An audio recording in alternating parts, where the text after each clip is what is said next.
Friction के numericals में part number 3 start करते हैं। इसमें जो ये फर्स्ट न्यूमेरिकल है, इसमें क्या दिया हुआ कि a block of metal of mass 50 gram, जो ये हमने ब्लॉक रख दिया है इसका मास कितना दिया हुआ है 50 ग्राम, when placed over an inclined plane making an angle of 15 degree. जब यहाँ पे जो ये एंगल है थीटा मान लिया, ये जो एंगल है ये मान लिया थीटा है, तो इन्होंने बोला थीटा कितना होगा जब 15 degree 15 degree with the horizontal slide down without acceleration. तो उस टाइम पे जब एंगल 15 डिग्री होगा तो ये ब्लॉक है वो स्लाइड डाउन नहीं करेगा, नीचे की तरफ नहीं गिरेगा। मतलब अब यहाँ पर जो फ्रिक्शन है वो बहुत ज्यादा अब नीचे गिर ही नहीं रहा, और जो इस पर लगने वाला फोर्स है डाउनवर्ड में जो ग्रेविटी की वजह से ये जो ब्लॉक है वो नीचे की तरफ स्लाइड करेगा, वो स्लाइड नहीं कर रहा है, वो फोर्स कम लग रहा है ग्रेविटी का। तो उस टाइम पे तो ये स्लाइड कर नहीं रहा है। बट फिर इन्होंने क्या कहा है कि फाइंड द एक्सीलरेशन इफ, उस टाइम पे हमें एक्सीलरेशन निकालना है if angle is increased by. तो दोबारा हमने एक एंगल बना दिया, उसको हमने कितना इंक्रीज कर दिया, इंक्रीज्ड बाय 15 डिग्री। बाय का मतलब होता है कि पहले वाले के अंदर हमने जितने से इंक्रीज किया ना, जैसे इंक्रीज्ड बाय 15 डिग्री मतलब पहले वाले में 15 ऐड कर दो। अगर इंक्रीज्ड बाय 25 होता तो पहले वाले के अंदर 25 ऐड कर दो। या फिर वो ये बोल सकते angle is increased to 30 degree, तो इसका मतलब हमें ऐड नहीं करना, डायरेक्ट एंगल कितना दिया है 30 डिग्री दिया है। तो 2 का मतलब तो होता है एग्जैक्ट वैल्यू उन्होंने दी है, और बाई का मतलब ये होता है कि पहले वाले के अंदर कितना चेंज किया है, ये कॉन्सेप्ट है बाई का। तो इन्होंने बोल दिया कि जब हम इसके एंगल को कितना कर देंगे 15 डिग्री से चेंज कर देंगे तो यहाँ पे कितना हो जाएगा एंगल 30 डिग्री। तो वो बॉडी है जो वो नीचे स्लाइड करना स्टार्ट कर देती है। अब ये बताओ इसका एक्सीलरेशन कितना होगा, तो कितना इजी सा कॉन्सेप्ट है कि यहाँ पे जो ब्लॉक रख दिया है, जैसे ही हम यहाँ से इस सरफेस को ऊपर उठाएंगे तो ये बॉडी ये तो स्लाइड करेगी ही करेगी, क्योंकि उस टाइम पे जो ग्रेविटी का फोर्स है वो ज्यादा हो जाता है। अब इसको सोल्व कैसे करेंगे, देखो ये हो गई बॉडी, ये इसका हो गया centre of gravity. Centre of gravity से जो इसका वेट होगा वो डाउनवर्ड में एक्ट करेगा, कितना होगा mg। अब इसके वेट ने यहाँ पे कितना एंगल बना है हम पढ़ चुके हैं, कितना एंगल है ये थीटा, जितना यहाँ पर होगा उतना ही एंगल ये यहाँ पर बनाएगा। ये हम पढ़ चुके हैं अपने प्रीवियस लेक्चर्स के अंदर, इसको हम अभी के लिए रब कर लेते हैं, बस समझ आना यहाँ पे ये एंगल कितना है थीटा है। तो अगर थीटा एंगल यहाँ पर है तो यहाँ पे कौन सा कंपोनेंट होगा mg कोस थीटा, और इस साइड में कौन सा कंपोनेंट होगा mg साइन थीटा।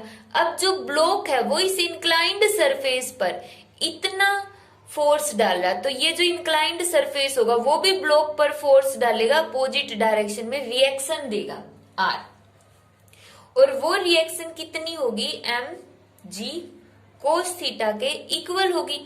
अब यहाँ पर जो मास है, इस मास का ये कंपोनेंट mg साइन थीटा इसको नीचे की तरफ स्लाइड करवा रहा है, इसको नीचे की तरफ मूव करवा रहा है, तो ये जो ब्लॉक होगा वो डाउनवर्ड डायरेक्शन में मूव करना स्टार्ट कर देगा।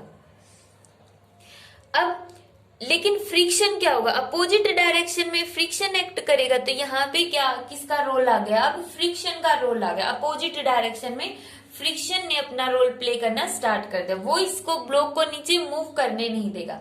बट क्वेश्चन में ये बोल दिया कि ब्लॉक तो नीचे मूव कर रहा है, तो इसका मतलब mg साइन थीटा वो बड़ा है f से, कितना बड़ा है वो निकालना है। उसके लिए इक्वेशन मान लेते हैं कि एक्स्ट्रा फोर्स जो लग रहा है वो f है, किसके इक्वल होगा ये f, नीचे की तरफ फोर्स लग रहा है mg साइन थीटा माइनस ऊपर की तरफ कितना फोर्स लग रहा है F, फ्रिक्शनल फोर्स F। अब वैल्यू पुट करो mg sign theta. Frictional force का फॉर्मूला क्या होता है, फ्रिक्शनल फोर्स का फॉर्मूला हम पढ़ चुके हैं म्यू r, यहाँ पे आ गया mg sine theta, mu r की वैल्यू यहाँ पे कितनी है mg cos theta. F Newton के सेकंड लॉ के अकॉर्डिंग फोर्स का फॉर्मूला क्या होता है, मास इनटू एक्सीलरेशन, दोनों साइड से मास कॉमन लेके कैंसिल, तो यहां से एक्सीलरेशन की वैल्यू आ गई g sine theta minus mu g cos theta. आगे एक्सीलरेशन, यहां से हम सिंपली क्या पुट करेंगे, a इज इक्वल टू जी की वैल्यू कितनी होती है, मान लो 9.8 ब्रैकेट साइन थीटा कितना है 30 degree, sine 30 degree minus mu.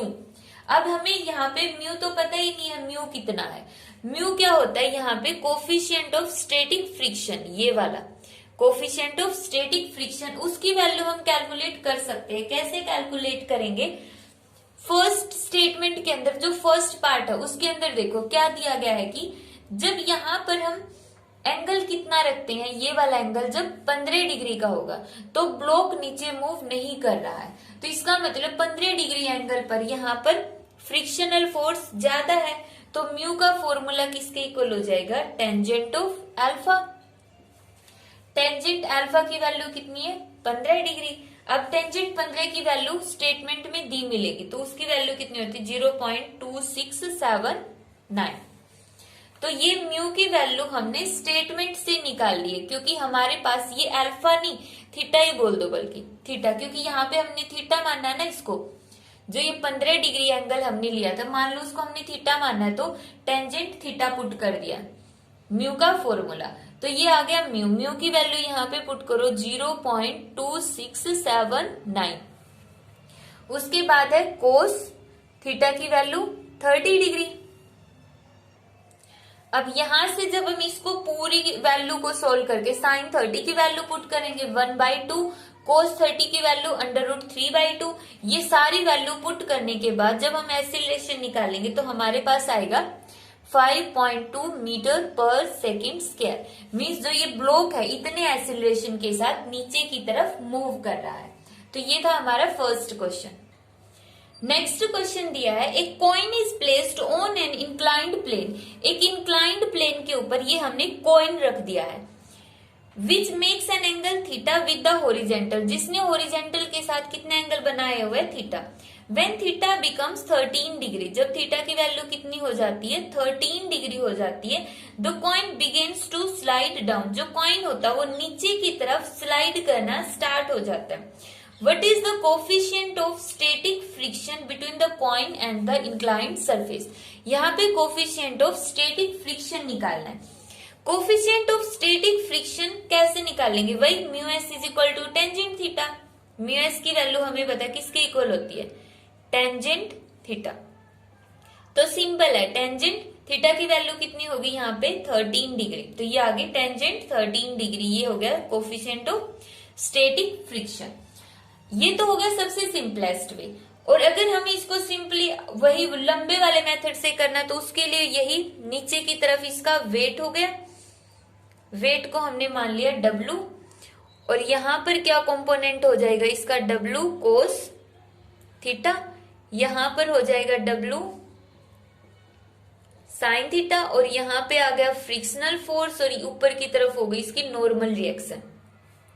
तो R किसके इक्वल आ गया नॉर्मल रिएक्शन, ये एंगल थीटा है, तो R इज इक्वल टू आ गया W कोस थीटा। अब कॉइन है, इसने मूव करना स्टार्ट नहीं किया, मतलब ये बोल रहे हैं कि स्टेटमेंट में देखो इन्होंने क्या बोला है कि when theta becomes 13 degree the coin begins to slide down, जैसे ही एंगल 30 डिग्री होता है वो स्लाइड डाउन करना से स्टार्ट होता है। हम ये बोल सकते हैं कि उससे बिल्कुल माइनर सी सेकेंड पहले वहां पे फ्रिक्शन क्या होगा, इक्वल होगा W साइन थीटा के। जब कॉइन है वो स्लाइड करना स्टार्ट करता है उससे बिल्कुल थोड़े से टाइम पहले F इज इक्वल टू इतना होगा, तो यहाँ पे हमने क्या कर दिया, दोनों इक्वेशन को डिवाइड कर दो। डिवाइड करेंगे, इसको मानो इक्वेशन सेकंड और इसको मानो इक्वेशन फर्स्ट, तो F डिवाइड बाई R कितना होगा W sine theta divide by W cos theta, cancel F by R, और F बाई आर हमें पता म्यू एस होता है, तो ये होगा स्टैटिक फ्रिक्शन। वैसे जो static coefficient of static friction होता है वो तब एक्ट करता है जब कॉइन है ना वो स्लाइड करने वाला ही होता। हम ये नहीं बोल रहे कि वो कॉइन है वो स्लाइड करता हुआ ऐसे ऐसे मूव करता हुआ चल रहा है, उस टाइम पे उस पे कोफिशिएंट ऑफ काइनेटिक फ्रिक्शन आ जाएगा। हम बोलेंगे कि कॉइन है वो जस्ट स्लाइड करने ही वाला है, ना तो वो ऐसा है कि मूव करते हुए चला गया, ना वो रेस्ट के अंदर है। जैसे कोई भी चीज होती है ना, अभी हमारे करिए ये जस्ट मूव करने वाला है अभी, उसके बाद ये मोशन में चला गया, तो इस पोजीशन पर जस्ट ये मूव करने वाला ही है, ऐसे स्टार्ट की ही है इसने मोशन, तो उस टाइम पे ये इसका क्या हो जाएगी जगह, coefficient of static friction. Next question दिया हुआ है, ए बॉडी ऑफ मास, एक बॉडी दी है जिसका मास है 10 kilogram, is placed on an inclined surface of an angle 30 degree. जो यहां पर ये एंगल है इसकी वैल्यू कितनी है, 30 डिग्री। If the coefficient of limiting friction, coefficient of limiting friction mu की वैल्यू कितनी दी हुई है, 1/√3।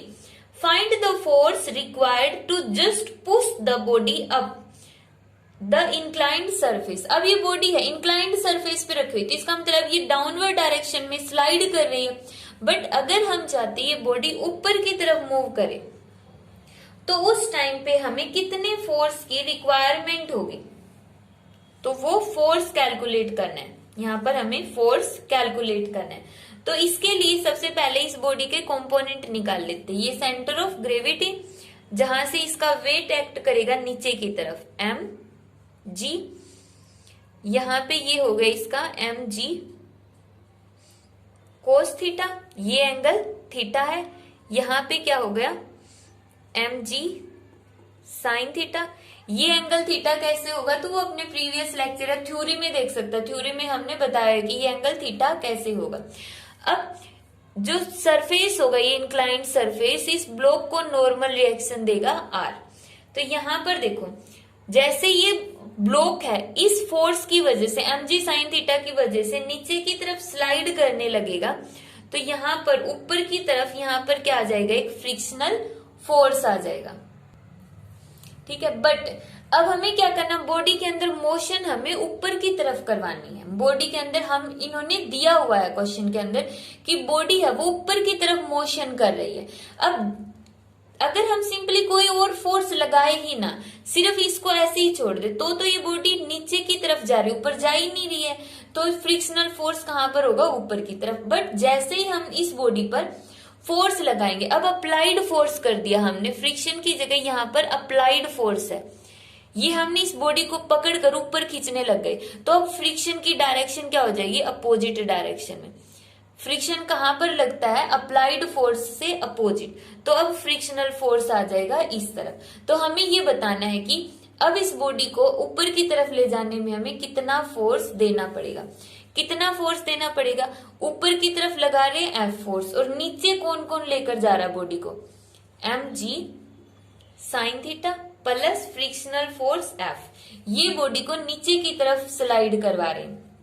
वैल्यू पुट करो m g sine theta, frictional force की जगह हम क्या पुट करते हैं, म्यू आर, तो m g sine theta plus mu, R की जगह हम क्या पुट करेंगे, m g cos theta, m g cos theta.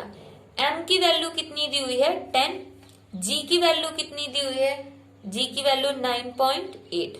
M जी को बाहर निकालो, एम और जी को बाहर निकाला, अंदर क्या बच गया, साइन एंगल कितना है 30 डिग्री प्लस म्यू, म्यू की वैल्यू 1/√3, और यहाँ पे क्या आ गया कोस 30 डिग्री। जब हम इस पूरी टर्म को सॉल्व करेंगे तो हमारे पास आंसर आएगा 98 न्यूटन। तो जो फोर्स अगर हम चाहते हैं बॉडी नीचे की तरफ स्लाइड ना करके ऊपर की तरफ जाए, तो यहाँ पर हमें 98 न्यूटन फोर्स लगाना पड़ेगा, तभी ये बॉडी ऊपर की तरफ स्लाइड करेगी।